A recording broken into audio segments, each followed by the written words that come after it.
everyone, what's up, and welcome back to my channel, and welcome back to part 2 of Our Car Got Stuck.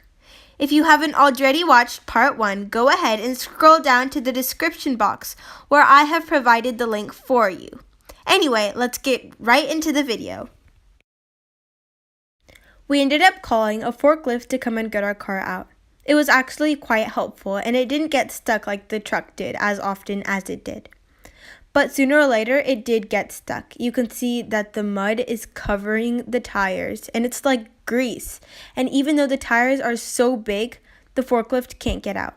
So what our forklift operator did is used the fork of the forklift to push into the ground and use it as an anchor to move the tires. And this worked really well. I'm going to show this in fast motion so you guys can see how it works.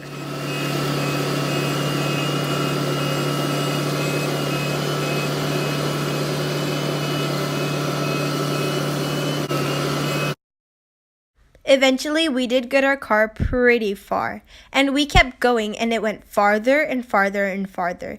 But of course, we did have some problems along the way, and the tire would get stuck like it is right now, and we would keep using the same techniques, putting the fork into the ground so that it could anchor itself in place, and then using that to push the tires back further. Eventually, we did get our car out, but we did have a lot of trouble along the way.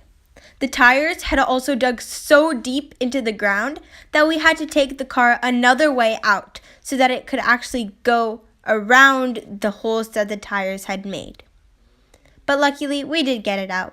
Thank you so much for watching my video, and be sure to subscribe, like, comment, share.